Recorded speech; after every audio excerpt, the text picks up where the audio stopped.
Hello.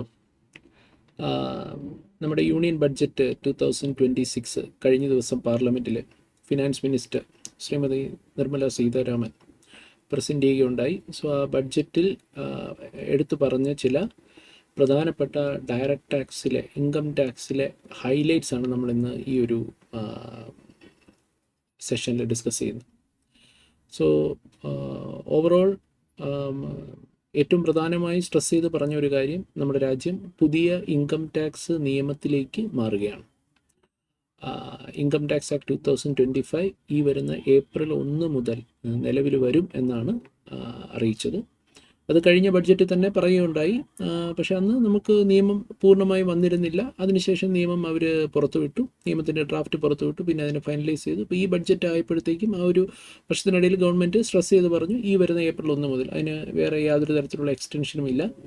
നിലവിലുള്ള നിയമം അതേപടി നിലനിർത്തിക്കൊണ്ട് തന്നെ ആയിരിക്കും നമ്മൾ പുതിയ നിയമത്തിലേക്ക് മാറുക. കാരണം നിലനിർത്തുക എന്ന് പറഞ്ഞാൽ ചില അസസ്മെൻറ്റ് പ്രൊസീഡിങ്സിനൊക്കെ വേണ്ടിയിട്ട് ആ നിയമം നമുക്ക് പെട്ടെന്ന് എടുത്ത് മാറ്റാൻ കഴിയില്ല. അപ്പോൾ അത് നിലനിർത്തിക്കൊണ്ട് തന്നെ മറ്റ് കാര്യങ്ങൾ മെയിനായിട്ടുള്ള ഇതായിട്ട് പുതിയ നിയമത്തിലേക്കായിരിക്കും നമ്മൾ കൺവേർട്ട് ചെയ്യുന്നത്. അപ്പോൾ പുതിയ നിയമത്തിലേക്ക് മാറുമ്പോൾ ഒരു നിയമത്തിൽ ഏറ്റവും അത്യാവശ്യമായിട്ട് ആക്ട് മാത്രമല്ല, അതിൻ്റെ റൂൾസ് വേണം, അതിൻ്റെ ഫോംസ് വേണം, ഇതെല്ലാം വേണം. പക്ഷേ നിയമത്തിൽ ഒന്നാമതായിട്ട് സ്ട്രെസ് ചെയ്ത് പറഞ്ഞ ഒരു കാര്യം, നമ്മൾ പുതിയ നിയമത്തിലേക്ക് പോകുമ്പോൾ പുതിയ ആക്ടിനെ സപ്പോർട്ട് ചെയ്യുന്ന റൂൾസും ഫോംസും ഒക്കെ ഉടനെ നോട്ടിഫൈ ചെയ്യുമെന്നേ പറഞ്ഞിട്ടുള്ളൂ. അത് ഇതുവരെ നോട്ടിഫൈ ചെയ്തില്ല. അപ്പോൾ പ്രതീക്ഷിച്ചിരുന്നത് ഈ ഒരു ബഡ്ജറ്റിനോടുകൂടി തന്നെ, ബഡ്ജറ്റിനോടൊപ്പം തന്നെ ആയിരിക്കും, ബഡ്ജറ്റിൻ്റെ കൂടെ ബില്ലിനോടൊപ്പം അല്ല, പക്ഷേ ഒരുപക്ഷെ ഇത് ബഡ്ജറ്റ് അവതരിപ്പിക്കുന്നതിന് മുന്നേ തന്നെ നമുക്ക് റൂൾസും ഫോംസും ഒക്കെ പുറത്തിറക്കി നമുക്ക് കുറച്ചുകൂടി ഒരു ഐഡിയ കിട്ടുന്ന തരത്തിലായിരിക്കും പ്രസൻറ്റ് ചെയ്യുക എന്നുള്ളതാണ്. പക്ഷേ ഇതുവരെ ഇപ്പോൾ 2026 ഏപ്രിൽ, ഇനിയിപ്പോൾ 2 മാസം കൂടിയേ ഉള്ളൂ, 1 മാസം കൂടിയേ നമുക്കുള്ളൂ. ഫെബ്രുവരി ആയി, ഇനി മാർച്ച് ഏപ്രിലോടുകൂടി നമ്മൾ പുതിയ നിയമത്തിലേക്ക് മാറാൻ പോവാണ്. അപ്പോൾ ഇതുവരെയും നമുക്കതിൻ്റെ ഫോംസ് ഒന്നും എന്ത് ചെയ്തിട്ടില്ല, പുറത്തു വിട്ടിട്ടില്ല. അതിൻ്റെ റൂൾസ് ഏറ്റവും പ്രധാനപ്പെട്ട അതും എന്ത് ചെയ്തിട്ടില്ല, പുറത്തു വിട്ടിട്ടില്ല. അത് ഉടനടി പുറത്തു വിടുമെന്നാണ് ബഡ്ജറ്റിനകത്ത് പറഞ്ഞിട്ടുള്ളത്. അതിലെ സ്ട്രെസ് ചെയ്ത് പറഞ്ഞ ആ ഒരു കാര്യം അതാണ്. അപ്പോൾ ഇത് വലിയ തോതിൽ ബുദ്ധിമുട്ടുണ്ടാക്കും.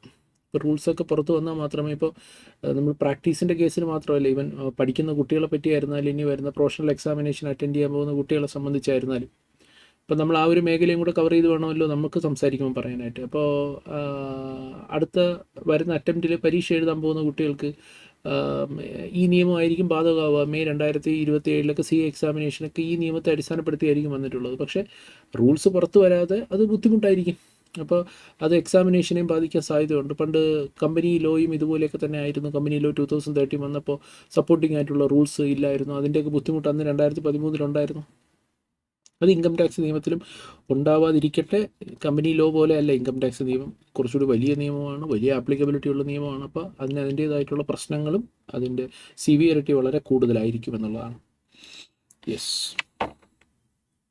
സോ അതിനകത്ത് പറഞ്ഞത് ഇങ്ങനെയായിരുന്നു, income tax rules and forms will be notified shortly എന്നാണ് പറഞ്ഞത്. ഓക്കെ, ഉടനടി നോട്ടിഫൈ ചെയ്യുമെന്ന് പറഞ്ഞുകൊണ്ടാണ് നമുക്ക് giving adequate time to taxpayers to acquaint themselves with the requirement. നമുക്ക് ഇനഫ് ടൈം തരുമെന്നാണ് പറഞ്ഞിരിക്കുന്നത്. Okay. The forms are stated to be redesigned so that ordinarily citizens can comply without difficulty. സാധാരണക്കാരന് പോലും use ചെയ്യാൻ പറ്റുന്ന തരത്തിലുള്ള, okay, അതായിരിക്കും ഒരുപക്ഷെ സമയം എടുക്കുന്നത്. നമുക്ക് ഫോം വന്നു കഴിയുമ്പോൾ വളരെ ഈസി ആയിട്ട് നമുക്ക് ഉപയോഗിക്കാൻ പറ്റുന്ന തരത്തിലുള്ളതായിരിക്കും എന്നുള്ളതാണ്. ഓക്കെ. ചില പ്രധാനപ്പെട്ട അമെൻമെൻറ്റ്, ചില പ്രധാനപ്പെട്ട മാറ്റങ്ങൾ വന്നത്, മറ്റൊന്ന് നമുക്ക് പെട്ടെന്ന് പറയാൻ പറ്റുന്നൊരു കാര്യം, ഈ സെക്യൂരിറ്റി ട്രാൻസാക്ഷൻ ടാക്സിൻ്റെ ഇൻട്രൊഡക്ഷനാണ്. സെക്യൂരിറ്റി ട്രാൻസാക്ഷൻ ടാക്സിൻ്റെ ഇൻട്രൊഡക്ഷൻ അല്ല, ഇൻക്രീസാണ്. STT അറിയാലോ. STT പർപ്പസ് തന്നെ, നമ്മൾ സെക്യൂരിറ്റി ട്രാൻസാക്ഷന് STT കൊണ്ടുവന്നപ്പോൾ തന്നെ അന്ന് ക്യാപിറ്റൽ ഗെയിനുകളെ ഒഴിവാക്കാൻ വേണ്ടി, ക്യാപിറ്റൽ ഗെയിൻ്റെ റേറ്റ് കുറയ്ക്കാൻ വേണ്ടിയിട്ടൊക്കെയാണ് ഈ STT അന്ന് 2004 ആ സമയത്ത് STT ഇൻട്രൊഡ്യൂസ് ചെയ്തു. അപ്പോൾ ഈ STT ഇപ്പോൾ എന്ത് സംഭവിച്ചതെന്ന് പറഞ്ഞാൽ, ഘട്ടം ഘട്ടമായിട്ട് STT അവർ ഇൻക്രീസ് ചെയ്ത് കൊണ്ടുവരികയാണ്. അപ്പോൾ നമുക്ക് പറയാം STT ഇൻക്രീസ് ചെയ്യുന്നത് ഫ്യൂച്ചേഴ്സ് ആൻഡ് ഓപ്ഷൻസിലല്ലേ. ഫ്യൂച്ചേഴ്സ് ആൻഡ് ഓപ്ഷൻസിൽ നിന്ന് നിങ്ങൾക്ക് ബിസിനസ് ഇൻകം അല്ലേ ഉണ്ടാകുന്നത്, ക്യാപിറ്റൽ ഗെയിനിനെ അത് ബാധിക്കുന്നില്ലല്ലോ. എല്ലാം ന്യായമാണ്. എല്ലാം ഇതിൽ തുടക്കമിട്ട് വയ്ക്കുകയാണ്. സെക്യൂരിറ്റി ട്രാൻസാക്ഷൻ ടാക്സ് ഫ്യൂച്ചേഴ്സിൻ്റെ ഓപ്ഷൻസിൻ്റെ ഇൻക്രീസ് ചെയ്യുക എന്ന് പറഞ്ഞാൽ ക്രമേണ അത് ഇക്വിറ്റീസിലേക്ക് മാറും. വലിയ പ്രയാസമൊന്നും ഉണ്ടാകത്തില്ല. അപ്പോൾ നമുക്ക് STT ലെവി ചെയ്യുന്നത് കൊണ്ടാണ് ക്യാപിറ്റൽ ഗെയിൻ റേറ്റ് കുറച്ച് വെച്ചിരുന്നത്. Long term capital gain exemption തന്നിരുന്നു. Short term capital gain 15% tax അടച്ചാൽ മതി, നിങ്ങൾ STT പേ ചെയ്യുന്നുണ്ടല്ലോ എന്നുള്ള ന്യായമായിരുന്നു മുമ്പ് പറഞ്ഞിരുന്നത്. പിന്നീട് ഇപ്പോൾ കഴിഞ്ഞ ബഡ്ജറ്റ് വന്നപ്പോഴത്തേക്കും ഷോർട്ട് ടേം ക്യാപിറ്റൽ ഗെയിന് 15% എന്നുള്ളത് 20% ഉയർത്തി. ലോങ് ടേം ക്യാപിറ്റൽ ഗെയിന് 10% എന്നുള്ളത് 12% ഉയർത്തി. അപ്പോൾ ടാക്സിൻ്റെ റേറ്റ് കൂടുന്നുണ്ട്. എന്നാൽ അതേസമയം തന്നെ ഇപ്പോൾ STT എന്ത് ചെയ്യുകയാണ്? കൂടുകയാണ്. ശരി, ഇക്വിറ്റീസിലല്ല, ഇപ്പോൾ ഫ്യൂച്ചേഴ്സ് ആൻഡ് ഓപ്ഷൻ ഡെറിവേറ്റീവ്സിലാണ് എന്ത് ചെയ്തിരിക്കുന്നത്? കൂടിയിരിക്കുന്നത്.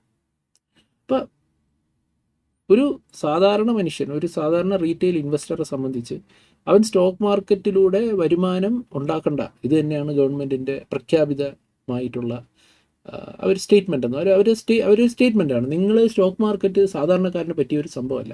അത് കുറേ വലിയവന്മാർക്ക് വേണ്ടി മാത്രമുള്ള കാര്യമാണ്. സാധാരണക്കാരൻ അവൻ്റെ കയ്യിലിരിക്കുന്ന 1 ലക്ഷമോ 2 ലക്ഷമോ കൊണ്ട് മാർക്കറ്റിലേക്ക് വരേണ്ട ആവശ്യം ഇല്ല എന്ന ഒരു ഡിക്ലറേഷനാണ്. അതായത് ഒരാളുടെ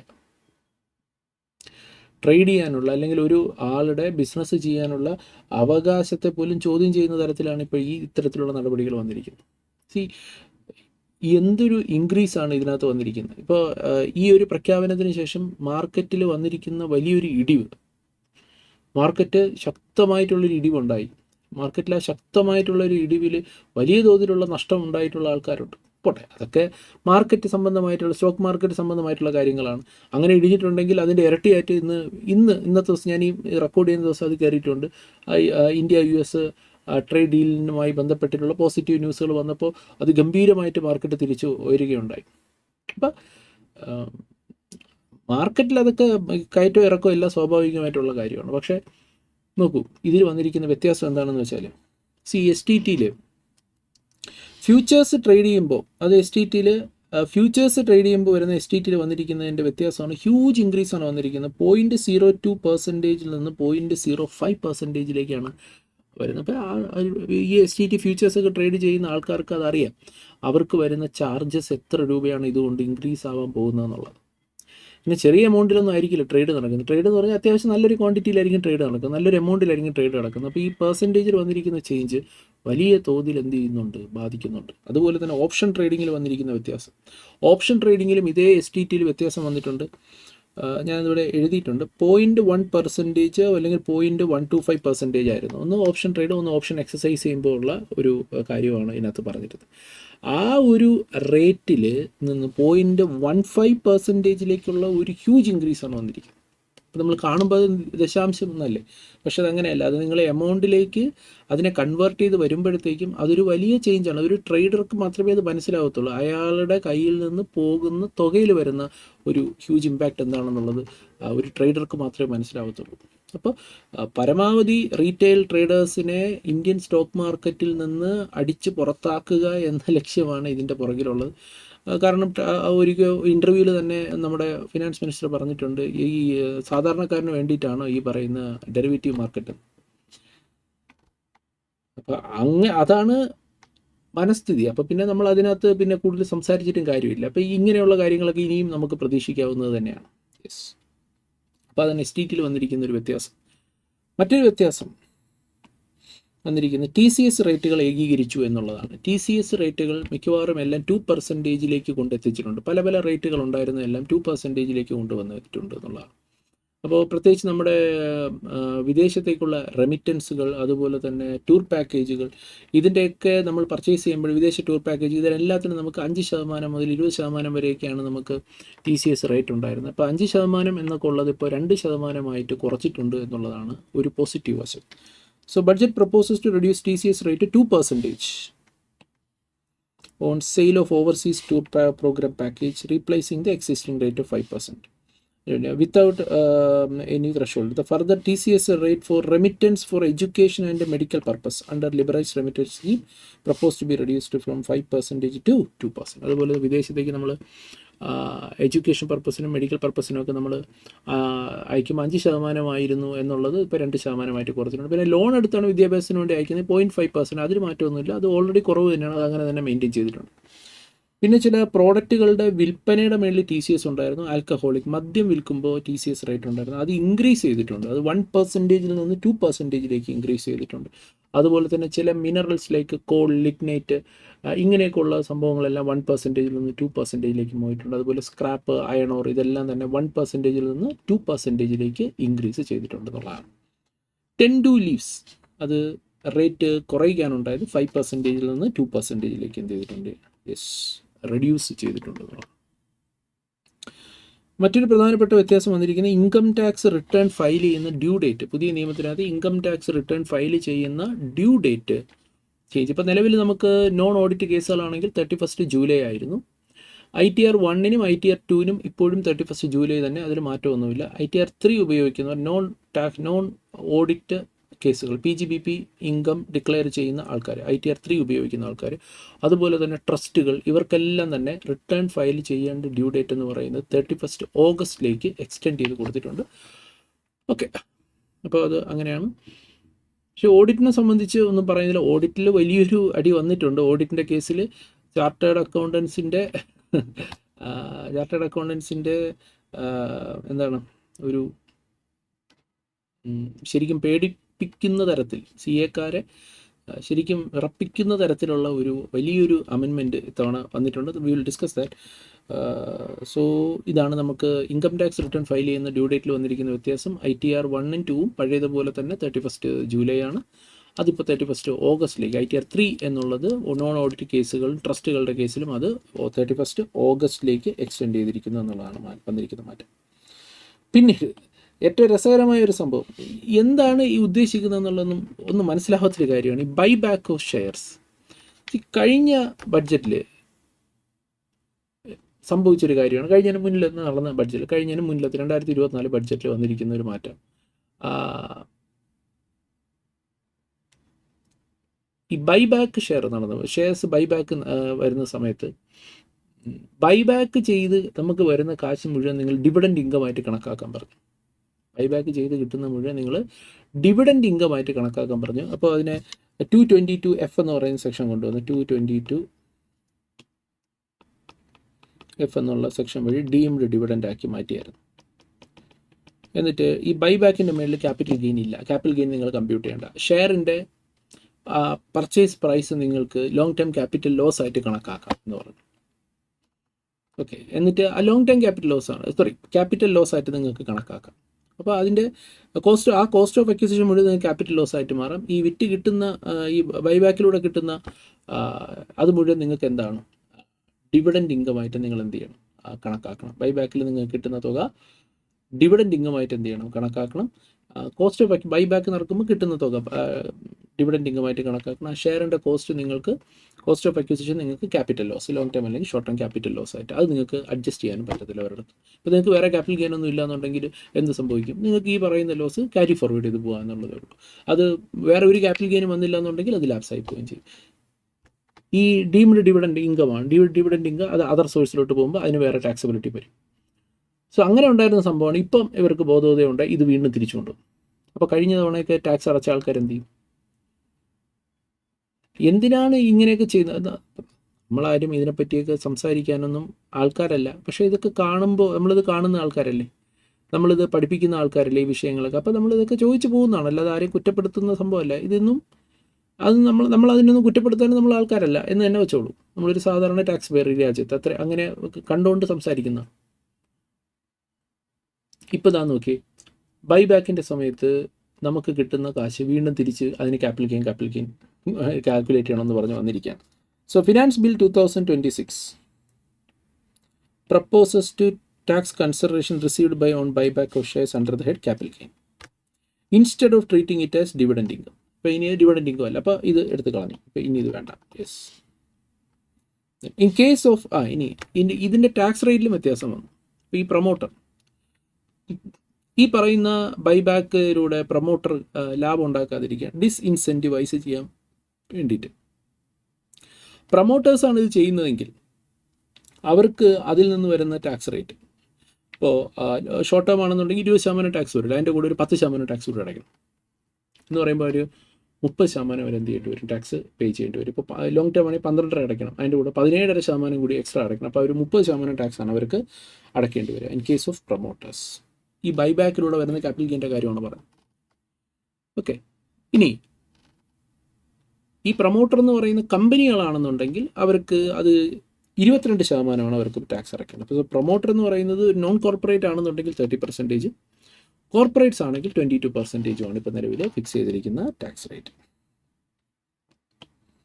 പിന്നെ മറ്റൊരു സംഭവം റിവൈസ്ഡ് റിട്ടേൺ ഫയൽ ചെയ്യാനുള്ള അതും ഒരു വരുമാന മാർഗമായിട്ടാണ് സർക്കാർ അതിനെ കണ്ടിരിക്കുന്നത്. റിവൈസ്ഡ് റിട്ടേൺ റിവൈസ് ചെയ്യാനുള്ള ടൈം ലിമിറ്റ് 31 ഡിസംബർ വരെ കൊണ്ട്. എന്തിനാ മുമ്പ് നമ്മൾ 31 മാർച്ച് വരെ ഉണ്ടായിരുന്നു.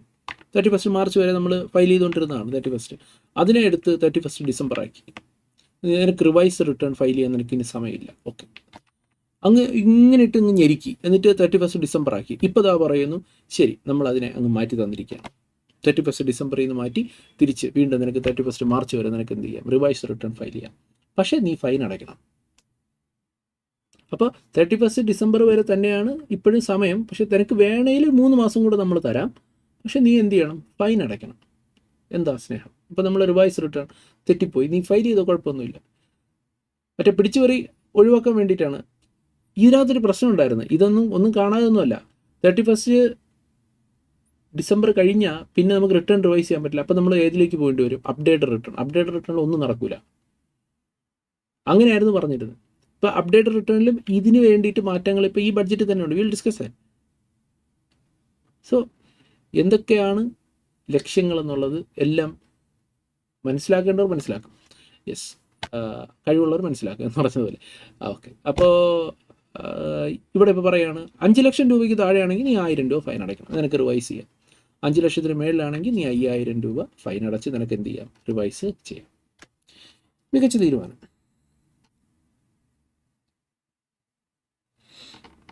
പിന്നെ മറ്റൊരു വലിയ കാര്യമാണ് ഡിവിഡൻഡ് ഇൻകം കിട്ടുക. ഡിവിഡൻഡ് ഇൻകത്തിൽ നിങ്ങൾ ലോൺ എടുത്താണ് ഷെയറിൽ ഇൻവെസ്റ്റ് ചെയ്തത്, ലോൺ എടുത്താണ് മ്യൂച്വൽ ഫണ്ടിൽ ഇൻവെസ്റ്റ് ചെയ്തത്. ആ ലോണിന് പലിശയുണ്ട്. പഴയ നിയമത്തിൽ പറയുന്നൊരു കാര്യം ഉണ്ടായിരുന്നു, ലോണിന് വേണ്ടി നീ മുടക്കുന്ന, ലോൺ എടുത്തു കഴിഞ്ഞാൽ പലിശ കൊടുക്കേണ്ടി വരുമല്ലോ. ആരും നമുക്ക് ഫ്രീ ആയിട്ടില്ല, നമ്മളെ കൊല്ലാൻ വേണ്ടിയിട്ടാണല്ലോ ബാങ്കുകൾ ഇരിക്കുന്നത്.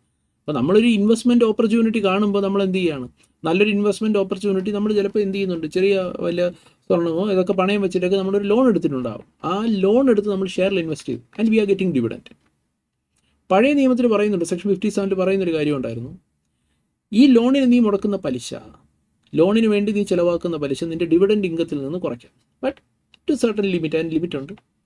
ഇതിൽ ഡിവിഡൻറ്റിൻ്റെ 20% വരെ നിനക്ക് കുറയ്ക്കാൻ പറ്റുള്ളൂ, അതിൽ കൂടുതൽ നിനക്ക് ഇൻട്രസ്റ്റ് കുറയ്ക്കാൻ പറ്റില്ല. ഓക്കെ, അത്രയെങ്കിൽ അത്ര ഉണ്ടായിരുന്നല്ലേ, ഇപ്പോൾ അത് ഒഴിവാക്കി. എന്തിനൊഴിവാക്കി, പറ്റത്തില്ല, അങ്ങ് ഒഴിവാക്കി. അപ്പോൾ ഡിവിഡൻഡ് ഇൻകം, കിട്ടുന്ന ഡിവിഡൻഡ് ഇൻകം ഫുള്ളി ഇപ്പോൾ എന്തായി മാറുകയാണ്, ടാക്സബിളായി മാറും. അപ്പോൾ അതാണ്. ഇപ്പോൾ ഡിവിഡൻറ്റും മ്യൂച്വൽ ഫണ്ടിൻ്റെ ഇൻകവും അതുപോലെ തന്നെ ഡിവിഡൻഡ് ഇൻകം, ഇനി നിനക്ക് അതിൽ നിന്ന് ഡിവിഡൻഡ് ഇൻകത്തിൽ നമുക്ക് അല്ലെങ്കിൽ വേറെ ഒന്നും കുറയാം, നമുക്ക് ആകെപ്പാടെ കുറയ്ക്കാൻ പറ്റുന്ന കാര്യം അതായിരുന്നു ഇൻട്രസ്റ്റ്. അതും ഇനിയിപ്പോൾ എന്ത് ചെയ്യാൻ പറ്റുന്നില്ല, കുറയ്ക്കാനായിട്ട് പറ്റത്തില്ല. Yes, no interest expense shall be allowed to be set off against such income, withdrawing the earlier limited deduction available. Limited deduction എന്ന് പറഞ്ഞാൽ എത്രയായിരുന്നു, നേരത്തെ 20% ഓഫ് ദ ഡിവിഡൻഡ് ആയിരുന്നു നേരത്തെ അവൈലബിൾ ആയിരുന്നത്. അതിപ്പോൾ അങ്ങ് ഒഴിവാക്കി തന്നു. ഹാപ്പി. ഇനി CA-ക്കാരുടെ എന്താണ്, CA-ക്കാരെ അങ്ങേയറ്റം ആക്കാൻ പോകുന്ന ഒരു പുതിയ സംവിധാനം കൊണ്ടുവന്നിട്ടുണ്ട്. ടാക്സ് ഓഡിറ്റ് റിപ്പോർട്ട് ഫയൽ ചെയ്യാൻ വൈകിയ ലേറ്റ് ഫീ കൊണ്ടുവരാൻ പോവാണ്. നേരത്തെ പെനാൽറ്റി ഉണ്ടായിരുന്നുള്ളൂ. അപ്പോൾ പെനാൽറ്റി എന്ന് പറഞ്ഞാൽ ഇത് ഇമ്പോസ് ചെയ്യുന്നതൊക്കെ വളരെ ചുരുക്കം കേസുകളിലാണ്. ഇപ്പോൾ ഞാനിപ്പോൾ എൻ്റെ 14ാമത്തെ വർഷമാണ്, ഇതുവരെ നമുക്ക് പെനാൽറ്റി ഒന്നും കിട്ടിയിട്ടില്ല. പക്ഷേ ഉള്ളത് പറയില്ല, ലേറ്റൊക്കെ ആയിട്ടുണ്ട്, ലേറ്റ് ഫയൽ ചെയ്തിട്ടുണ്ട്, പെനാൽറ്റി കിട്ടിയിട്ടില്ല. പക്ഷേ ഇപ്പോൾ പെനാൽറ്റി മാറ്റി എന്ത് കൊണ്ടുവന്നിരിക്കുകയാണ്, ലേറ്റ് ഫീ കൊണ്ടുവന്നിരിക്കുകയാണ്. ഇപ്പോൾ ഫീ വന്നു കഴിഞ്ഞാലുള്ള പ്രശ്നം റിട്ടേൺ ഫയൽ ചെയ്യുന്ന ആൾക്കാർക്ക് അറിയാം. ഫീ ഉണ്ടെങ്കിൽ മാത്രമേ നമുക്ക് അത്, അല്ലെങ്കിൽ ഫീ ഉണ്ടെങ്കിൽ അത് അടയ്ക്കാതെ പോയി കഴിഞ്ഞാൽ അത് ഇത് ഡിഫക്റ്റീവായിപ്പോയി. നമുക്കത് ഫീ അടയ്ക്കാതെ നമ്മൾ പോയി കഴിഞ്ഞാൽ അതിന് നമുക്ക് പെട്ടെന്ന് അത് നമുക്ക് അസസ്മെൻ്റ് അതിനകത്ത് വരും. റിട്ടേൺ നമുക്ക് പ്രോസസ്സ് ആവുന്ന സമയത്ത് തന്നെ നമുക്ക് അതിൻ്റെ നമുക്ക് നോട്ടീസ് അപ്പം തന്നെ കിട്ടും. 143(1) തന്നെ നമുക്ക് ഇൻറ്റിമേഷനകത്ത് തന്നെ അത് അടിച്ച് കിട്ടുകയും ചെയ്യും. ഇപ്പോൾ അത് അതിലോട്ട് ചേർത്താണ് ഇത് വച്ചിരിക്കുന്നത്. ഈ വർക്ക് പ്രഷറിൻ്റെ ഇടയിൽ CA-കാരൻ്റെ ഉള്ള സമാധാനം കൂടി കളയാൻ വേണ്ടിയിട്ടുള്ള ഒരു സംഭവമാണ് ഇപ്പോൾ കൊണ്ടുവന്നിരിക്കുന്നത്. ഇതാ നോക്കിയേ, under income tax act failure to file tax audit report within the prescribe time limit shall attract a fixed late fee instead of a penalty. Fixed late fee instead of a penalty. A fee of 75,000 shall be levied for a delay of up to 1 month. ഒരു മാസം വരെ വൈകിയ 75,000 രൂപയാണ് ഫീ. ഇവിടെ ഒരു chartered അക്കൗണ്ടന്റിന് കിട്ടുന്ന fees എത്രയാണെന്നൊക്കെ CA-കാർക്ക് നന്നായിട്ട് അറിയാം. ഒരു സാധാരണ CA-കാരന് എത്ര ഫീസ് കിട്ടുമെന്നുള്ളത്, ഇവിടുത്തെ ഫീസ് ഡിമാൻഡിങ് കപ്പാസിറ്റി ഇവിടെ എന്താണ് സംഭവിക്കുന്നത്. ഇതിൻ്റെ കൂടെ ഇപ്പോൾ പുതിയൊരു സംവിധാനം കൂടെ CA-കാരൻ്റെ വയറ്റത്തടിക്കുന്ന പുതിയ പരിപാടി കൂടി കൊണ്ടുവന്നിട്ടുണ്ട്. പുതിയൊരു തരം പ്രൊഫഷണൽസിനെ ഇൻട്രൊഡ്യൂസ് ചെയ്യുകയാണെന്ന് പറഞ്ഞിട്ട്. ഓക്കെ, അതെന്തോ ആയിക്കൊള്ളട്ടെ, അത് പ്രൊഫഷണൽസ് അല്ല, അതൊരു സർട്ടിഫിക്കേഷൻ കോഴ്സാണെന്നൊക്കെ പറയുന്നുണ്ട്. ഇപ്പോൾ പുതിയ നിങ്ങളത് ഒരുപക്ഷെ അറിഞ്ഞിട്ടുണ്ടാകും. ICAI, ICMA, ICSA എല്ലാവരെയും കൂടെ കൊളാബറേറ്റ് ചെയ്തുകൊണ്ട് കോർപ്പറേറ്റ് മിത്രാസ് എന്ന് പറയുന്ന ഒരു പുതിയ പരിപാടി ഇൻട്രൊഡ്യൂസ് ചെയ്യുന്നുണ്ട്. ഓക്കെ, MSMEകൾക്ക് ടയർ 2, ടയർ 3 സിറ്റീസിൽ അവരെ അസിസ്റ്റ് ചെയ്യാൻ വേണ്ടി, അവരുടെ കംപ്ലയൻസ് പ്രൊസീജിയറുകൾക്ക് അസിസ്റ്റ് ചെയ്യാൻ വേണ്ടി കുറഞ്ഞ ഫീസിൽ അവരെ സഹായിക്കാൻ വേണ്ടിയിട്ട് ഈ കോർപ്പറേറ്റ് മിത്രാസ് എന്ന് പറഞ്ഞിട്ടൊരു പരിപാടി. അതായത് ഇനിയിപ്പോൾ ഇത് അതിൻ്റെ ഗൈഡ് ലൈനൊന്നും പുറത്തു വന്നിട്ടില്ല. ആരെയാണ് ഇതിന് എലിജിബിൾ ആയിട്ടുള്ളത്, ആദ്യം എലിജിബിളായിട്ട് എഴുതി വെച്ച് ആരാണ് ഇതിന് എലിജിബിൾ ആവുക എന്നൊക്കെയുള്ള സംഭവം എഴുതി വെച്ചിട്ടുണ്ട്. ഇത് നമ്മുടെ പഴയ TRP ടാക്സ് റിട്ടേൺ പ്രിപ്പയർ അതേ കൺസെപ്റ്റ് ആയിരിക്കുമെന്നാണ് പ്രതീക്ഷിക്കുന്നത്. ഇപ്പോൾ ഈ ഇപ്പോഴും നാട്ടിലുള്ള TRPകളെല്ലാം കൂടി ഇനി കോർപ്പറേറ്റ് മിത്രാസാവും. എല്ലാ കച്ചവട സ്ഥാപനങ്ങളും ഇവന്മാർ കയറിയിട്ട് എന്ത് ചെയ്യും? യെസ്, ഇപ്പോൾ ടാക്സ് റിട്ടേൺ ഫയലിംഗ് പണ്ട് പിടിച്ചുകൊണ്ട് പോയതുപോലെ ഇപ്പോൾ ഇനി ഇതായിരിക്കും എന്ത് ചെയ്യുക, കംപ്ലീറ്റ് ചെറിയ ബിസിനസ് സ്ഥാപനങ്ങളെല്ലാം എന്ത് ചെയ്യുക, ഈ പറഞ്ഞതുപോലെ ചെറിയ നിസാര ഫീസിന് ചെയ്തു കൊടുക്കുക. അപ്പോൾ CA-കാരന്മാരെല്ലാം ഇനി ഇരുന്നാൽ മതി. കോർപ്പറേറ്റ് മിത്ര കൊണ്ടുവരട്ടെ.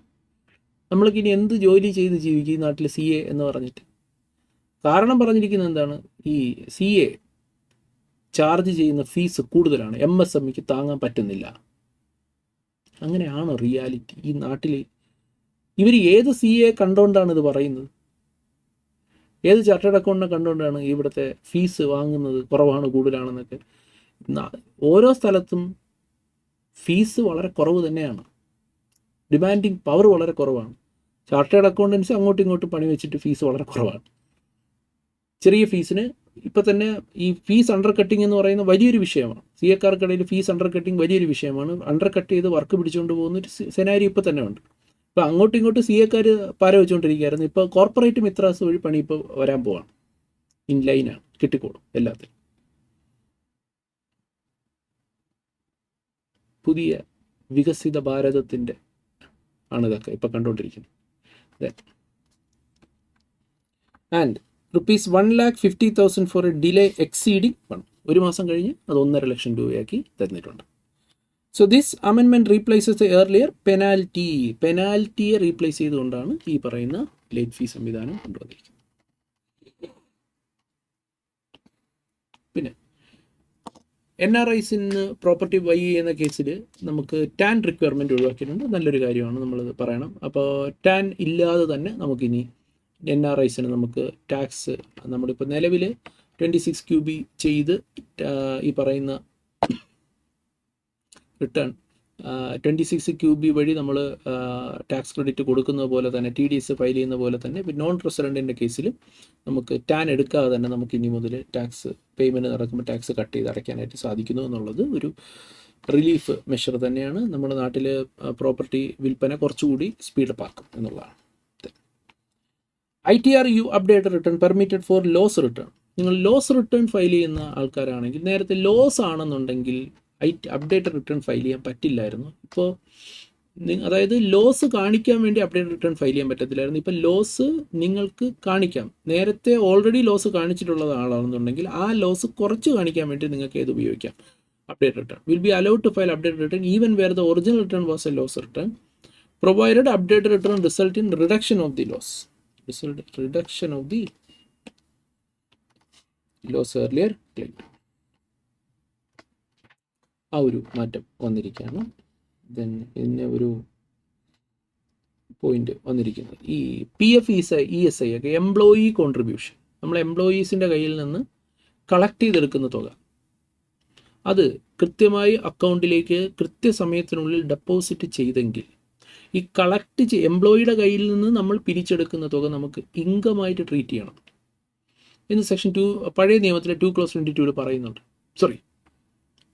സെക്ഷൻ 2(24) പറയുന്നുണ്ട്. അത് നമ്മൾ കളക്ട് ചെയ്തെടുക്കുന്ന തുക നമുക്ക് ഇൻകമായിട്ട് കണക്കാക്കണം എന്നുള്ളത് പറയുന്നുണ്ട്. എംപ്ലോയിയുടെ കയ്യിൽ നിന്ന് PF കോൺട്രിബ്യൂഷൻ, എംപ്ലോയിയുടെ കയ്യിൽ നിന്ന് നമ്മൾ ESA കോൺട്രിബ്യൂഷൻ കളക്ട് ചെയ്തെടുത്താൽ അത് നമുക്ക് ഇൻകമാണ്.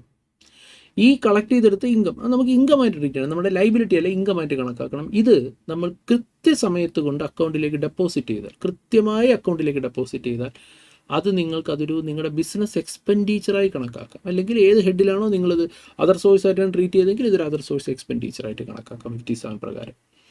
അല്ലെങ്കിൽ ബിസിനസ് ഇൻകമായിട്ടാണ് നിങ്ങൾ കണക്കാക്കുന്നതെങ്കിൽ 36 പ്രകാരം നിങ്ങൾക്ക് ഒരു ബിസിനസ് എക്സ്പെൻഡിച്ചറായിട്ട് കണക്കാക്കാം.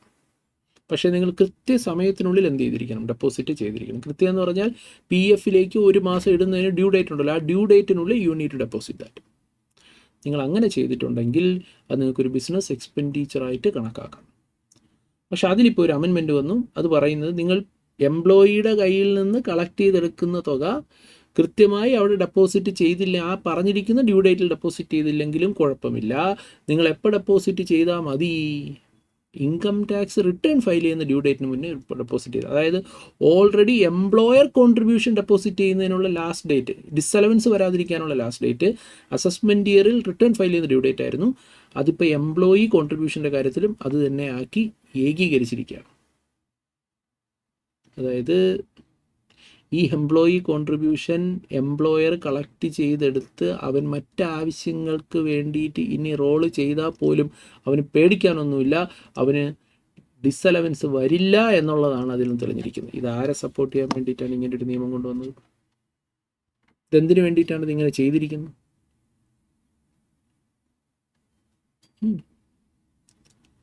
PF ESI ഒക്കെ എംപ്ലോയിയുടെ കയ്യിൽ നിന്ന് കളക്ട് ചെയ്തിട്ട് കൃത്യസമയത്തിനുള്ളിൽ എന്ത് ചെയ്യുന്നില്ല?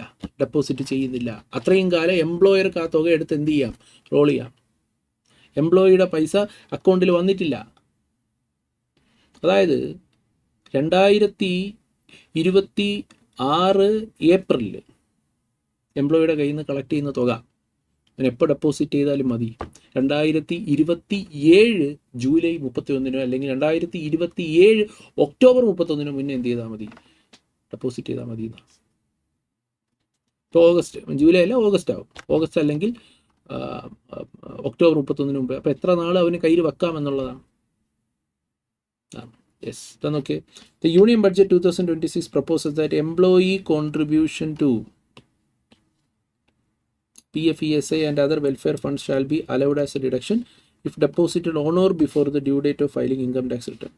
Aligns the treatment of employee contribution with employer contribution applicable from assessment year 26-27 as provided in the finance bill 2026. കേട്ടിടത്തോളം മികച്ച ബഡ്ജറ്റ് തന്നെയല്ലേ? എനിക്ക് വല്ലാണ്ട് ഇഷ്ടപ്പെട്ടു. പിന്നെ ഒന്ന് രണ്ട് കാര്യങ്ങൾ കൂടി ഇതിനകത്ത് പ്രധാനമായി സോവറിൻ ഗോൾഡ് ബോണ്ടിൻ്റെ സെയിലിനെ പറ്റിയിട്ടാണ്. സോവറിൻ ഗോൾഡ് ബോണ്ടിന് വിറ്റ് കഴിഞ്ഞാൽ ക്യാപിറ്റൽ ഗെയിൻ എക്സംഷൻ ഉണ്ടായിരുന്നു. പക്ഷേ ഇപ്പോൾ അതിനെ ക്യാപിറ്റൽ ഗെയിൻ എക്സംഷൻ ഒഴിവാക്കി. അത് പറഞ്ഞിരിക്കുന്നത് ഇപ്പോൾ ഈ സോവറിൻ ഗോൾഡ് ബോണ്ട് നമ്മൾ വാങ്ങി വിൽക്കുന്നതിന് നമുക്ക് നേരത്തെ എക്സംഷൻ ഉണ്ടായിരുന്നു. ഇപ്പോൾ ആ സോവറിൻ ഗോൾഡ് ബോണ്ട് നിങ്ങൾ ഹോൾഡ് ചെയ്യണം, മെച്യൂരിറ്റി വരെ ഹോൾഡ് ചെയ്തിട്ട് നിങ്ങളതിനെ റെഡീം ചെയ്യുമ്പോൾ വരുന്ന ക്യാപിറ്റൽ ഗെയിന് മാത്രമേ നിലവിൽ എക്സംഷൻ ഉള്ളൂ. ഇടയ്ക്ക് വെച്ച് നമ്മൾ വിൽക്കുകയും ആ വിറ്റ ആൾ വീണ്ടും അത് വിൽക്കുന്ന ആ പരിപാടിക്ക് ഇനിയിപ്പോൾ ഒരു എക്സംഷൻ ഇല്ല. Yes, capital gain exemption on redemption of sovereign gold bond shall be available only to original subscriber provided bond is held continuously till maturity. Subsequent transferees will not be eligible for exemption. Okay, so അതാണ് കാര്യം. മറ്റൊരു പ്രധാനപ്പെട്ട point minimum alternate ടാക്സിനെ സംബന്ധിക്കുന്നൊരു പോയിന്റാണ് MAT. ഇപ്പോൾ കമ്പനികളിൽ old tax regime follow ചെയ്യുന്ന ആൾക്കാരെ ന്യൂ ടാക്സ് റെജിമിലേക്ക് പുഷ് ചെയ്യാൻ വേണ്ടിയിട്ടുള്ള ഒരു പരിപാടിയാണ് ഇപ്പോൾ നിലവിൽ കൊണ്ടുവന്നിരിക്കുന്നത്. നിങ്ങൾ ന്യൂ ടാക്സ് റെജിം ഫോളോ ചെയ്താൽ നിങ്ങൾക്ക് മാറ്റ് ക്രെഡിറ്റ് കിട്ടുക. അത് ഇങ്ങനെയാണ് പറയുന്നത്. മാറ്റ് എന്ന് പറയുന്ന പരിപാടി നിങ്ങൾക്ക് ഇനി മുതൽ ഫൈനൽ ടാക്സ് ആയിരിക്കും. മാറ്റിൻ്റെ പേരിൽ അടയ്ക്കുന്ന ടാക്സ് ഇനി മുതൽ മാറ്റ് ക്രെഡിറ്റ് ആയിട്ട് നിങ്ങൾക്ക് കിട്ടത്തില്ല. അതായത് ഭാവിയിൽ വരുന്ന ആക്ച്വൽ ടാക്സ് ലയബിലിറ്റിക്ക് അഗെയിൻസ്റ്റ് ആയിട്ട് ഈ മാറ്റ് ക്രെഡിറ്റ് നിങ്ങൾക്ക് അഡ്ജസ്റ്റ് ചെയ്യാനായി കഴിയില്ല. അതാണ് ഇനി മുതൽ അത് ഫൈനൽ ടാക്സ് ആയിരിക്കും. മാത്രവുമല്ല മാറ്റിൻ്റെ റേറ്റ് നിലവിലെ 15% നിന്ന് 14% കുറയ്ക്കുകയും ചെയ്തിട്ടുണ്ട്. എന്നിട്ട് അവിടെ എടുത്തു പറയുന്നൊരു കാര്യം എന്താണെന്ന് വെച്ചാൽ, നിലവിൽ മാറ്റ് ക്രെഡിറ്റ് ഉള്ള ആൾക്കാർക്ക് വേണമെങ്കിൽ അവർക്ക് വേണമെങ്കിൽ എന്ന് വേണമെങ്കിൽ അതെന്ത് ചെയ്യാം, കണ്ടിന്യൂ ചെയ്യാം. പക്ഷെ നിങ്ങൾ ന്യൂ റെജിമിൽ ഫോളോ ചെയ്യുന്ന ആൾക്കാരായിരിക്കണം. ആ മാറ്റ് ക്രെഡിറ്റ് നിങ്ങളുടെ ലൈബിലിറ്റിയുടെ 1/4 അഡ്ജസ്റ്റ്, നിങ്ങളുടെ ലൈബിലിറ്റി എത്രയാണോ അതിൻ്റെ 1/4 25% ലൈബിലിറ്റി മാത്രമേ നിങ്ങൾക്ക് ഈ മാറ്റ് ക്രെഡിറ്റ് ഉപയോഗിച്ച് പേ ഓഫ് ചെയ്യാനും കഴിയത്തുള്ളൂ. ആണ് മാറ്റ് ക്രെഡിറ്റിനെ സംബന്ധിച്ച് വന്നിരിക്കുന്ന ഒരു അമെൻമെൻറ്റ്.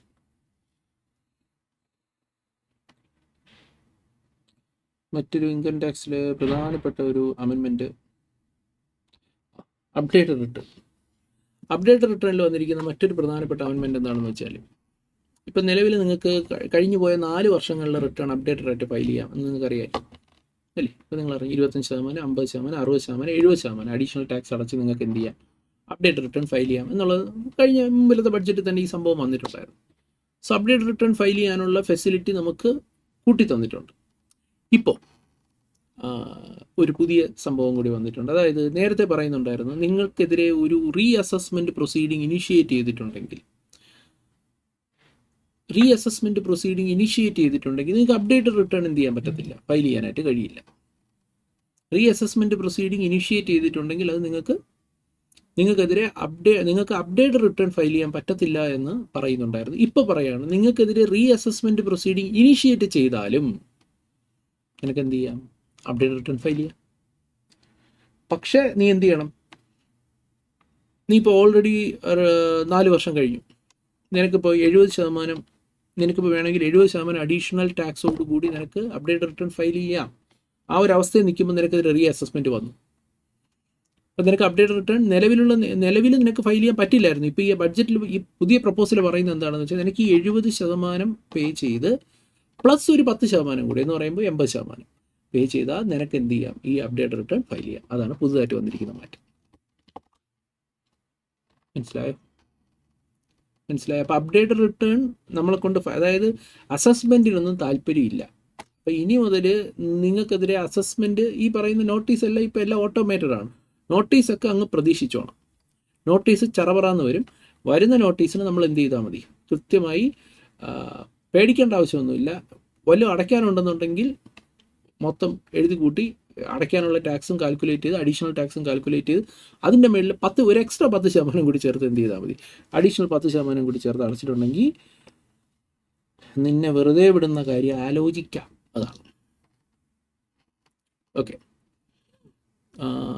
പിന്നെ ഒരു പോയിന്റ് പറയുന്നത് കൊള്ളാവുന്നൊരു പോയിന്റ് എനിക്ക് തോന്നിയ ഒരു പ്രധാനപ്പെട്ട, അതായത് നമ്മുടെ ദൈനംദിന ജീവിതത്തിലൊക്കെ ബാധിക്കുന്ന കുറച്ച് കാര്യങ്ങളാണ് ഞാനിവിടെ പറഞ്ഞു പോകുന്നത്. ഒന്ന്, ഈ മോട്ടോർ വെഹിക്കിൾ, അത് കുറേ കാലമായിട്ടുള്ളൊരു ആവശ്യമായിരുന്നു. ഈ മോട്ടോർ വെഹിക്കിൾ ആക്സിഡൻറ്റ് നടക്കുമ്പോൾ മോട്ടോർ വെഹിക്കിൾ ട്രൈബ്യൂണൽ ഉണ്ടല്ലോ, മോട്ടോർ ആക്സിഡൻറ്റ് ട്രൈബ്യൂണൽ. ഈ ട്രൈബ്യൂണൽ നമുക്ക് നഷ്ടപരിഹാരം വിധിക്കും. ആ കിട്ടുന്ന നഷ്ടപരിഹാരത്തിന് നമ്മൾ ടാക്സ് കൊടുക്കേണ്ട. ഇത് കാലങ്ങളായിട്ട് അത് എക്സംപ്റ്റഡ് ആണ്. അത് നമുക്ക് നിയമത്തിൽ തന്നെ പറയുന്നൊരു കാര്യമാണ്. ഒരുപാട് കേസ് ലോസ് കോടതി വിധികളൊക്കെ ഉണ്ടായിരുന്നു. അതിന് നമ്മൾ എന്ത് കൊടുക്കേണ്ട ആവശ്യമില്ല, ടാക്സ് പേ ചെയ്യേണ്ട ആവശ്യം ഇല്ല, ആ കിട്ടുന്ന കോമ്പൻസേഷൻ. പക്ഷേ ഈ കോമ്പൻസേഷൻ പലപ്പോഴും കറക്റ്റ് സമയത്ത് കിട്ടാതെ വരുമ്പോൾ നമുക്ക് വിത്ത് ഇൻട്രസ്റ്റ് ആയിരിക്കും എന്ത് ചെയ്യുക. കാരണം ഈ ആക്സിഡൻ്റ് ഒക്കെ നടന്ന് കാലങ്ങൾക്ക് ശേഷമായിരിക്കും വിധി വന്ന് കോമ്പൻസേഷൻ വരുന്നത്. അപ്പോൾ അതിൻ്റെ കൂടെ നമുക്ക് എന്തുകൂടി വരും, ഇൻട്രസ്റ്റ് കൂടി നമുക്ക് വരികയാണ്. അപ്പോൾ ഈ മോട്ടോർ വെഹിക്കിൾ കോമ്പൻസേഷൻ്റെ കൂടെ പ്ലസ് ഇൻട്രസ്റ്റ് കൂടി ചേർത്താണ് നമുക്ക് വരുന്നത്. ആ ഇൻട്രസ്റ്റ് പക്ഷേ ഇൻകം ആയിരുന്നു, അതിന് ടാക്സ് ഒക്കെ ഡിഡക്ട് ചെയ്തിട്ടാണ് നമുക്ക് വരിക. അപ്പോൾ അതുകൊണ്ട് നമുക്ക് മറച്ചു വയ്ക്കാനും പറ്റത്തില്ല, നമുക്ക് ഡിക്ലെയർ ചെയ്തേ പറ്റത്തുള്ളൂ. It's A taxable income, was A taxable income. ഇപ്പോൾ അതിന് എക്സംഷൻ കൊടുത്തു, നല്ലൊരു കാര്യം. അപ്പോൾ ഇനി മുതൽ ഇൻട്രസ്റ്റ് ആൻഡ് കോമ്പൻസേഷൻ എമൗണ്ടിന് നമുക്ക് എന്ത് കൊടുക്കേണ്ട ആവശ്യമില്ല, ടാക്സ് പേ ചെയ്യേണ്ട ആവശ്യം ഇല്ല എന്നുള്ളത്. പിന്നെ അൺഎക്സ്പ്ലെയിൻഡ് സോഴ്സ് ഓഫ് ഇൻകത്തിനെല്ലാം തന്നെ നിലവിൽ പഴയ സെക്ഷൻ 68, 69, 60 ഈ പറയുന്ന സെക്ഷനുകൾ ഉണ്ടായിരുന്നല്ലോ.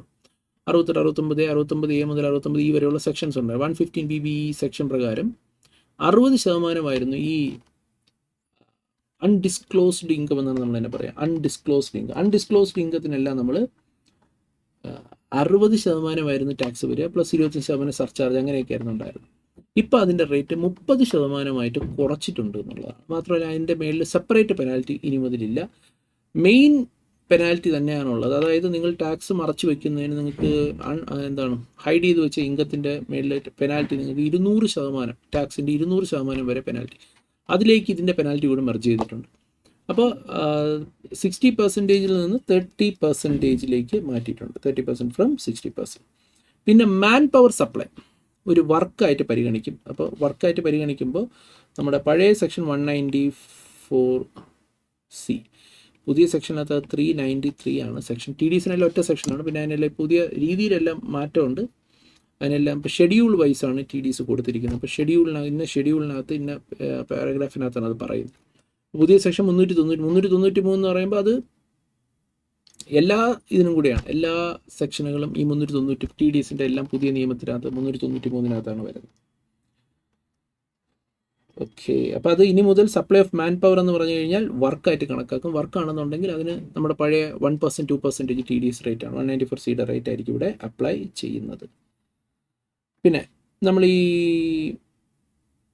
Non disclosure assets other than immovable with aggregate less than 20 lakhs, അതായത് നോ പെനാൽറ്റി. അത് നമ്മൾ ഈ പറയുന്ന ഫോറിൻ അസറ്റ് ഡിസ്ക്ലോസ് ചെയ്യുന്ന കേസിൽ, നിങ്ങളൊരു റെസിഡൻ്റ് ആണ്, നിങ്ങൾക്ക് ഫോറിൻ അസറ്റ്സ്, ഫോറിൻ ഇൻകം ഉണ്ടെങ്കിൽ നിങ്ങൾ ഡിസ്ക്ലോസ് ചെയ്യണം. അപ്പോൾ ആ ഫോറിൻ അസറ്റ് ഡിസ്ക്ലോസ് ചെയ്തില്ല എന്നുണ്ടെങ്കിൽ നിങ്ങൾക്ക് പെനാൽറ്റി ലെവി ചെയ്തിരുന്നു. അപ്പോൾ 20 ലക്ഷം രൂപ വരെയുള്ള അസറ്റ് നിങ്ങൾ ഡിസ്ക്ലോസ് ചെയ്യാതെ വിട്ട്, എന്ന് വെച്ചാൽ നമുക്കിപ്പോൾ ഫോറിൻ കമ്പനികളുടെയൊക്കെ ഷെയറൊക്കെ നമ്മൾ ഹോൾഡ് ചെയ്യുന്നുണ്ട്. പ്രത്യേകിച്ച് അത് നിങ്ങൾക്ക് അറിയായിരിക്കും, കമ്പനികളിലൊക്കെ എംപ്ലോയി ആയിട്ടൊക്കെ വർക്ക് ചെയ്യുന്ന ഈ ഹോൾഡിംഗ് കമ്പനി വിദേശത്തായിരിക്കും. നമ്മൾ ഇന്ത്യക്കകത്തുള്ള കമ്പനിയിലേക്കും വർക്ക് ചെയ്യുന്നത്, പക്ഷേ ഈ കമ്പനിയുടെ ഹോൾഡിംഗ് കമ്പനി പുറത്തായിരിക്കും. ആ കമ്പനി നമുക്ക് ഷെയറൊക്കെ തരാറുണ്ട്. അപ്പോൾ നമുക്ക് ഇതെല്ലാം വിദേശത്താണ് ആ ഷെയർ. ഇതൊക്കെ നമ്മൾ റിട്ടേൺ ഫയൽ ചെയ്യുമ്പോൾ ITR 2 നമ്മൾ ഡിക്ലെയർ ചെയ്ത് പോകേണ്ടതാണ്. നമ്മൾ ഡിക്ലെയർ ചെയ്യാതിരുന്നു കഴിഞ്ഞാൽ നമുക്ക് പെനാൽറ്റി വരും. ഇപ്പോൾ ആ പെനാൽറ്റി അവർ 20 ലക്ഷം രൂപ വരെയുള്ള അസറ്റിന് പെനാൽറ്റി ഒഴിവാക്കിയിട്ടുണ്ട്. വിത്ത് റെട്രോസ്പെക്റ്റീവ് എഫക്ട് 1/10/2024 മുതൽ ഇത് നിലവിൽ വരുന്നു എന്നുള്ളതാണ്. മറ്റൊന്ന് ഈ കോപ്പറേറ്റീവ് സൊസൈറ്റികളുമായി ബന്ധപ്പെട്ടിട്ടുള്ള കാര്യമാണ്. കോപ്പറേറ്റീവ് സൊസൈറ്റികൾ പരസ്പരം കൊടുക്കുന്ന ഡിവിഡൻറ്റുകൾക്ക് ഇപ്പോൾ ഡിഡക്ഷൻ വന്നിട്ടുണ്ട്. നേരത്തെ ആ ഡിഡക്ഷൻ ശരിക്കും പറഞ്ഞാൽ ഇല്ലായിരുന്നു. പഴയ നിയമത്തിലുണ്ടായിരുന്നു, പുതിയ നിയമത്തിൽ അത് ഇല്ലായിരുന്നു. അപ്പോൾ അത് പുതിയ നിയമത്തിൽ കൂടി ഈ കോപ്പറേറ്റീവ് സൊസൈറ്റികൾ പരസ്പരം കൊടുക്കുന്ന ഡിവിഡൻറ്റുകൾക്ക് എക്സംഷൻ കിട്ടും. അതായത് ഇപ്പോൾ നമുക്കൊരു കോപ്പറേറ്റീവ് സൊസൈറ്റിയിൽ നിന്ന് ഡിവിഡൻറ്റ്, നമ്മളൊരു സൊസൈറ്റിയാണ്, മറ്റൊരു സൊസൈറ്റിയിൽ നമുക്ക് ഡിവിഡൻറ്റ് കിട്ടി. ഈ ഡിവിഡൻറ്റിന് നമുക്ക് ഡിഡക്ഷൻ ക്ലെയിം ചെയ്യാം. പക്ഷേ നമ്മൾ എന്ത് ചെയ്യണം, ഈ ഡിവിഡൻറ്റ് മറ്റ് സൊസൈറ്റികൾക്ക് ഡിസ്ട്രിബ്യൂട്ട് ചെയ്ത് കൊടുക്കണം. സോ നമ്മൾ അവിടെ എത്രയാണ് ഡിസ്ട്രിബ്യൂട്ട് ചെയ്ത്, to that extent the dividend which you have received will be claimed as deduction എന്നുള്ളതാണ്. അതായത് ഇപ്പോൾ 1 ലക്ഷം രൂപ കിട്ടി, നമ്മൾ 80,000 രൂപ ഡിസ്ട്രിബ്യൂട്ട് ചെയ്തിട്ടുണ്ട്. അപ്പോൾ 80,000 ഡിസ്ട്രിബ്യൂട്ട് ചെയ്തതിക്ക് 80,000 ഡിഡക്ഷൻ ക്ലെയിം ചെയ്യാം, 20,000 രൂപ ടാക്സബിൾ ആവും. അതാണ്. ദെൻ മറ്റൊന്ന് dividend income received by notified national federal cooperative, ചില നോട്ടിഫൈ ചെയ്യപ്പെട്ടിട്ടുള്ള ദേശീയ ഫെഡറൽ കോപ്പറേറ്റീവ് സംവിധാനങ്ങൾക്ക് കമ്പനികളിൽ നിന്ന് കിട്ടുന്ന ഡിവിഡൻറ്റുകൾക്ക് എക്സംഷൻ ഉണ്ട്. പ്രൊവൈഡഡ് അവർ നടത്തുന്ന 31/1/2026 വരെ നടത്തിയിരിക്കുന്ന ഇൻവെസ്റ്റ്മെൻറ്റുകളുടെ പുറത്ത് കിട്ടുന്ന ഡിവിഡൻറ്റുകൾക്കായിരിക്കും ഇവർക്ക് ഇത് കിട്ടുക. പിന്നെ മറ്റൊരു രസകരമായിട്ടുള്ള ഒരു മാറ്റം വന്നിരിക്കുന്നത് വെച്ചാൽ ഇതിന് കുറച്ചുകൂടിയൊക്കെ എക്സ്പ്ലനേഷൻ ആവശ്യമായിട്ടുള്ളൊരു പോയിൻ്റാണ്. എക്സ്പേർട്ട് എന്നുള്ള വാക്ക് കൊണ്ടുവന്നിട്ടുണ്ട്. എക്സ്പേർട്ട് എന്ത് എക്സ്പേർട്ടാണെന്ന് കൂടുതൽ നിയമം വരുമ്പോഴേ പറയാൻ പറ്റുള്ളൂ. എക്സ്പേർട്ടുകൾക്ക് ഗ്ലോബൽ ഇൻകം, അതായത് ഇപ്പോൾ എക്സ്പേർട്ട് എന്ന് പറയുമ്പോൾ നിങ്ങൾ ഒരു എന്ത് മേഖലയിൽ വേണമെങ്കിലും ആകും. ഫൈനാൻസ് എക്സ്പേർട്ട് ആകാം, അല്ലെങ്കിൽ ഒരു അത്ലീറ്റ് ആകാം, അല്ലെങ്കിൽ ഒരു ഡോക്ടർ ആകാം, മെഡിസിൻ ഫീൽഡിൽ, ലീഗൽ ഫീൽഡിലുള്ള എക്സ്പേർട്ട് ആവാം, ടെക്നിക്കൽ ഫീൽഡിലുള്ള എക്സ്പേർട്ട് ആകാം. നിങ്ങളൊരു നോൺ റെസിഡൻ്റ് ആണ്, നിങ്ങൾ ഇന്ത്യയിലേക്ക് വരുന്നു, ഇവിടെ വന്ന് സ്റ്റേ ചെയ്ത് ഇവിടെ വന്ന് ജോലി ചെയ്ത് നിങ്ങൾ ഇൻകം ജനറേറ്റ് ചെയ്യുന്നു. ഓക്കെ, മേ ബി നിങ്ങൾ റെസിഡൻ്റ് ആയി പോയിട്ടുണ്ടാകാം. പക്ഷേ നിങ്ങളൊരു എക്സ്പേർട്ടായി നിൽക്കുന്നത് കൊണ്ട് തന്നെ നിങ്ങൾക്ക് ഇന്ത്യൻ സോഴ്സിന് മാത്രം നിങ്ങൾ എന്ത് കൊടുത്താൽ മതി, ടാക്സ് കൊടുത്താൽ മതി. നിങ്ങളുടെ ഗ്ലോബൽ ഇൻകത്തിന് you don't need to pay tax. ഇങ്ങനൊരു സംഭവം കൊണ്ടുവന്നിട്ടുണ്ട്. അതിന് കൂടുതൽ എക്സ്പ്ലനേഷൻ ആവശ്യമായിട്ടുണ്ട്. അത് വന്നു കഴിഞ്ഞാൽ നമുക്കത് പറയാനായിട്ട് സാധിക്കത്തുള്ളൂ. ഇതാണ് നമുക്ക്. പിന്നെ വേറൊരു സംഭവം, നമുക്ക് ഈ നോ TDS അല്ലെങ്കിൽ ലോ TDS വേണ്ടിയിട്ട് നമുക്ക് അസസിങ് ഓഫീസറുടെ സർട്ടിഫിക്കറ്റൊക്കെ നമുക്ക് ഇനി ഓൺലൈനായിട്ട് എടുക്കാൻ പറ്റുന്നു എന്ന് പറഞ്ഞിട്ടൊരു സംഭവം കൂടി നമുക്ക് ഇതിലേക്ക് വന്നിട്ടുണ്ട്. പുതിയൊരു അമെൻമെൻറ്റാണത്. പിന്നെ വന്നിരിക്കുന്ന വേറൊരു പ്രധാനപ്പെട്ട സംഭവം, ഇത് നമുക്കൊരു പ്രത്യേക ഏരിയ ആയിട്ട് ഡിസ്കസ് ചെയ്യേണ്ട ഒരു കാര്യമാണ്. ഇപ്പോൾ ഫാസ്റ്റ് DS എന്ന് പറഞ്ഞു കഴിഞ്ഞാൽ foreign asset of small tax payers, foreign assets of small tax payers disclosure scheme 2026 എന്ന് പറയുന്നത് പുതിയൊരു പദ്ധതി കൊണ്ടുവന്നിട്ടുണ്ട്. അതായത് നമുക്കറിയാവുന്നൊരു കാര്യമാണ്, ബ്ലാക്ക് മണി പ്രിവെൻഷൻ ആക്ട് ഉണ്ട് നമ്മുടെ രാജ്യത്ത്. അപ്പോൾ ഈ നിയമപ്രകാരം ഇൻകം ടാക്സുമായിട്ട് അലൈൻ ചെയ്ത് നിർമ്മിച്ചിരിക്കുന്ന നിയമമാണ്. അപ്പോൾ ഇതിനകത്ത് പറയുന്നൊരു കാര്യം എന്താണെന്ന് വെച്ചാൽ, ഇപ്പോൾ ഒരാൾക്ക് ഇന്ത്യക്ക് പുറത്ത് ഇൻകമോ അസറ്റോ ഉണ്ടെന്നുണ്ടെങ്കിൽ അവരത് ഡിസ്ക്ലോസ് ചെയ്യണം. ഇൻകം ഉണ്ടെങ്കിൽ ആ ഇൻകത്തിന് ടാക്സ് അടയ്ക്കണം. അസറ്റ് പ്രോപ്പറായിട്ട് ഡിസ്ക്ലോസ് ചെയ്യണം. ഇല്ലാന്നുണ്ടെങ്കിൽ അസറ്റിൻ്റെ വാല്യൂവിന് തുല്യമായിട്ടുള്ള പെനാൽറ്റി നമ്മുടെ മേളിൽ എന്ത് ചെയ്യും, ചുമത്തപ്പെടും. പക്ഷേ ഈ ചെറിയ ചെറിയ ടാക്സ് പേയേഴ്സ്, അതായത് അതിൻ്റെയൊക്കെ കൃത്യമായിട്ട് ഈ പറയുന്ന ഈ സ്കീം നമുക്ക് നോട്ടിഫൈ ചെയ്തിട്ടുണ്ട്. ആ സ്കീം പഠിച്ച് നമുക്ക് പ്രത്യേക ഒരു വീഡിയോ ആയിട്ട് ചെയ്യേണ്ടതായിട്ടുണ്ട്. അപ്പോൾ അങ്ങനെ ഒരു സ്കീം ഇൻട്രൊഡ്യൂസ് ചെയ്ത് വരുമ്പോൾ ഇതൊരു വലിയ ഒരു ആശ്വാസമാണ് വിദേശത്ത് അസറ്റ് ഹോൾഡ് ചെയ്യുന്ന ആൾക്കാർക്ക് വലിയൊരു ആശ്വാസമാണ്. അവർക്ക് അവരുടെ അസറ്റുകൾ പ്രോപ്പറായിട്ട് ഡിസ്ക്ലോസ് ചെയ്ത് പെനാൽറ്റിയിൽ നിന്നും ടാക്സിൽ നിന്നും ഒഴിവാകാനുള്ളൊരു അവസരമാണിത്. അപ്പോൾ അത് നമുക്ക് മറ്റൊരു വീഡിയോയിൽ നമുക്ക് ഈ പറയുന്ന സംഭവത്തെപ്പറ്റി കൂടുതൽ വിവരങ്ങൾ നമുക്ക് എക്സ്പ്ലെയിൻ ചെയ്ത് പോകാം എന്നുള്ളതാണ്. സോ ഇത്രയും കാര്യങ്ങളൊക്കെയാണ് നമുക്ക് ഇൻകം ടാക്സിൽ വന്നിരിക്കുന്ന ചേഞ്ചസ്. ഓവറോൾ പുതിയ ഇൻകം ടാക്സിൽ വന്നിരിക്കുന്ന ബഡ്ജറ്റിനെ സംബന്ധിച്ച് ഒട്ടുമേ നമുക്ക് നല്ലതെന്ന് പറയാനായിട്ട് ചില പോയിന്റുകൾ ഒഴിച്ച് ഒരു നിരാശ തരുന്ന തരത്തിലുള്ള ഓവറോൾ നമുക്കറിയാമല്ലോ, നമുക്ക് ആമയാണല്ലോ കിട്ടിയത്. അപ്പോൾ അതുപോലെ നമുക്ക്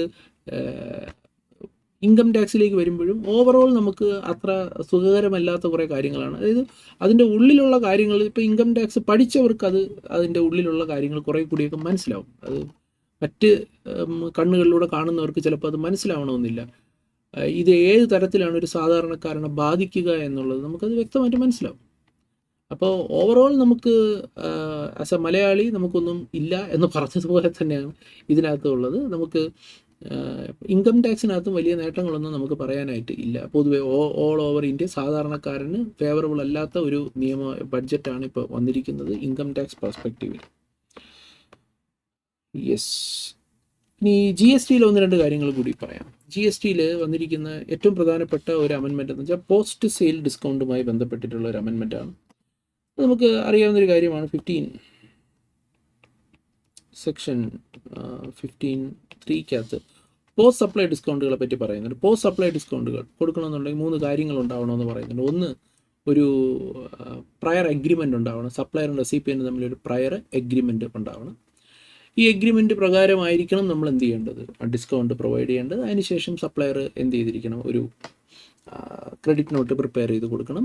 അതിൻ്റെ അടിസ്ഥാനത്തിൽ റെസിപ്പിയൻ്റ് എന്ത് ചെയ്യണം, ഇൻപുട്ട് ടാക്സ് ക്രെഡിറ്റ് റിവേഴ്സ് ചെയ്യണം. ഇപ്പോൾ ഈ പ്രയർ അഗ്രിമെൻ്റ് എന്ന് പറയുന്ന പരിപാടി ഇപ്പോൾ എന്ത് ചെയ്തിട്ടുണ്ട്, ഒഴിവാക്കിയിട്ടുണ്ട് എന്നുള്ളതാണ്. യെസ്, സോ ഇതൊരു simplified requirement. Pre existing agreement for post sale discount is removed. അത് ഇപ്പോൾ റിമൂവ് ചെയ്തിരിക്കുകയാണ്. അപ്പോൾ അതുകൊണ്ട് അത് നിലവിൽ ആവശ്യമില്ല എന്നുള്ളതാണ്.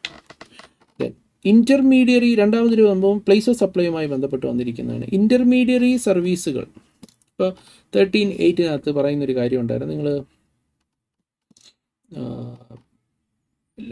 ഈ ലൊക്കേഷൻ ഓഫ് ദി സപ്ലയർ എടുക്കാനാണ് പറഞ്ഞിരുന്നത്. Location of the supplier. ഇപ്പോൾ ഇൻ്റർമീഡിയറി സർവീസിൻ്റെ കേസിൽ നിങ്ങളത് ഇൻ്റർമീഡിയറി സർവീസിനെ 13(8) പെർവ്യൂവിൽ നിന്ന് ഒഴിവാക്കി. എന്നിട്ട് ഇപ്പോൾ അതെടുത്ത് നേരെ ജനറൽ റൂളിലേക്ക് കൊണ്ടുവന്നിട്ടുണ്ട്. എന്ന് പറയുമ്പോഴത്തേക്ക് ജനറൽ റൂൾ എന്ന് പറഞ്ഞു കഴിഞ്ഞാൽ പറഞ്ഞതുപോലെ 13(2) കൊണ്ടുവന്നിട്ടുണ്ട്. ഡീഫോൾട്ട് സെക്ഷനകത്ത് കൊണ്ടുവന്നിട്ടുണ്ട്. അപ്പോൾ നമുക്ക് ഇനി ഇന്ത്യക്ക് പുറത്തുനിന്ന് നിങ്ങൾ ഇൻ്റർമീഡിയറി സർവീസ് സ്വീകരിച്ചാൽ നന്നായിരിക്കും.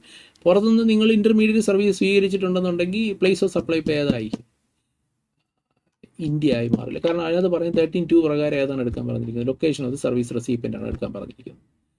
എങ്ങനെ ഇരിക്കുന്നു? അപ്പോൾ അതിൻ്റെ മേളിൽ GST വരുമോ എന്നുള്ള കാര്യം ഉറപ്പായല്ലോ. യെസ്, മറ്റേത് അപ്പുറത്തായതുകൊണ്ട് രക്ഷപ്പെട്ടു പോകുമായിരുന്നു, പലതും പറഞ്ഞു. ഇപ്പോൾ ഇനി അത് നടക്കത്തില്ല. ഓക്കെ, ദെൻ അതുപോലെ services provided to foreign clients qualify as export of zero rated supply. Foreign client ഇനി സീറോ റേറ്റഡ് സപ്ലൈ ആയിട്ട് കണക്കാക്കാം. ഓക്കെ, നല്ല കാര്യം. യെസ്, പിന്നെ റീഫണ്ട് പ്രൊവിഷൻ കുറച്ചുകൂടി വേഗത്തിലാക്കാനുള്ള പരിപാടികളൊക്കെ ഇൻട്രൊഡ്യൂസ് ചെയ്തിട്ടുണ്ട് എന്നുള്ളതാണ്. വലിയ provisional refund extend inverted duty structure. Inverted duty structure എന്താണെന്നുള്ള കാര്യം പഠിച്ചിട്ടുള്ള ആൾക്കാർക്ക് അറിയാമായിരിക്കും. ഓക്കെ, നമ്മുടെ ഇൻപുട്സിൻ്റെ GST റേറ്റ് എന്ന് പറയുന്നത് ഔട്ട്പുട്ടിൻ്റെ GST റേറ്റിനേക്കാൾ കൂടുതലാണ്. അപ്പോൾ അതുകൊണ്ട് തന്നെ നമുക്ക് പൊതുവേ എന്തുണ്ടാവില്ല, ഇൻപുട്ട് ടാക്സ് ക്രെഡിറ്റ് മുഴുവൻ വന്ന് അഡ്ജസ്റ്റ് ആയി പോകും. അപ്പോൾ അത് കാരണം നമുക്ക് അധികം ടാക്സ് പേയബിൾ വരാറുണ്ടാവില്ല. അപ്പോൾ നമുക്ക് ആ ഇൻവേർട്ടഡ് ഡ്യൂട്ടി സ്ട്രക്ചറിൻ്റെ അടിസ്ഥാനത്തിൽ നമുക്ക് റീഫണ്ട് ക്ലെയിം ചെയ്യാമായിരുന്നു എക്സസ് ഇൻപുട്ട് ടാക്സ്. ഇത് പ്രൊവിഷണൽ ബേസിസിലൂടെ നമുക്ക് ഇനി എന്ത് ചെയ്യാണ്, കുറച്ചുകൂടി പ്രൊവിഷണൽ റീഫണ്ട് നമുക്ക് നേരത്തെ ഇൻവേർട്ടഡ് ഡ്യൂട്ടി സ്ട്രക്ചറുകൾക്ക് ഇല്ലായിരുന്നു, റീഫണ്ടുകൾക്ക് ഇല്ലായിരുന്നു. അതുകൂടി ഇപ്പോൾ നമുക്ക് അവൈലബിൾ ആകുന്നു എന്നുള്ളതാണ്. Yes, then removal of threshold limit for sanction of certain refund. ഇതൊക്കെയാണ് നമുക്ക് വന്നിരിക്കുന്ന പ്രധാനപ്പെട്ട ചേഞ്ചസ്. അങ്ങനെ ഓരോ വിഷയവുമായിട്ട് എടുത്ത് പറയാനായിട്ട് കുറേ കാര്യങ്ങൾ നമുക്ക് ഉണ്ടെങ്കിലും ജനറലി നമുക്ക് പെട്ടെന്ന് പറയാൻ പറ്റുന്ന അല്ലെങ്കിൽ നമുക്ക് പ്രത്യക്ഷത്തിൽ കാണുന്ന കുറേ മാറ്റങ്ങൾ ഇപ്പം നമ്മൾ ഡിസ്കസ് ചെയ്ത് പോയ കാര്യങ്ങളൊക്കെ. സോ നമുക്ക് കൂടുതൽ ഡിസ്കഷനുമായിട്ട് ഇനിയും നമുക്ക് കാണാം. ബൈ.